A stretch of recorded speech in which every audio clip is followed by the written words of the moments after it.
ഞാൻ സീരിയസ് ആയിട്ട് ഒരു കാര്യം പറയട്ടോ, മഴക്കാലത്ത് ഇത്രയും ഭംഗിയുള്ള സ്ഥലങ്ങളും നിലമ്പൂരുണ്ടായിട്ട് അവിടെ എവിടെയും പോയിട്ടില്ല എന്ന് വെച്ചാ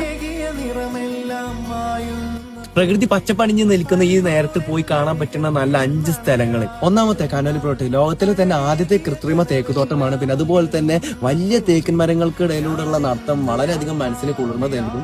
രണ്ടാമത്തത് അടിയമ്പാറ വെള്ളച്ചാട്ടം. നിലമ്പൂരിൽ നിന്നും 15 കിലോമീറ്റർ അകലെ സ്ഥിതി ചെയ്യുന്ന ഈ വെള്ളച്ചാട്ടം മഴക്കാലത്ത് കാണാൻ വളരെയധികം ഭംഗിയായിരിക്കും. മൂന്നാമത്തെ തേക്ക് മ്യൂസിയമാണ്. പിന്നെ ലോകത്തിൽ തന്നെ ആദ്യത്തെ തേക്ക് മ്യൂസിയമാണ്. പിന്നെ തേക്ക് കൃഷിയെ കുറിച്ചുള്ള അറിവുകൾക്കൊപ്പം അവിടുത്തെ ചിത്രശലഭ പാർക്കും ബയോ റിസർവും മഴയത്ത് നനഞ്ഞു കാണാൻ നല്ല ഭംഗിയായിരിക്കും. നാടുകാണി ചുരം, നിലമ്പൂരിൽ നിന്നും ഗൂഡല്ലൂർക്ക് പോകുന്ന വഴിയിലുള്ള ചുരമാണിത്. ഈ സമയത്ത് അവിടെ നല്ലോണം കോടമഞ്ഞോട് മൂടി കിടക്കാറുണ്ട്. പിന്നെ നല്ല പച്ചപ്പും പിന്നെ അതുപോലെ തന്നെ മലനിരകളും കോടമഞ്ഞും എല്ലാം ആസ്വദിച്ച് ഇപ്പൊ ഡ്രൈവ് പോകാൻ പറ്റിയ സമയം കേട്ടോ.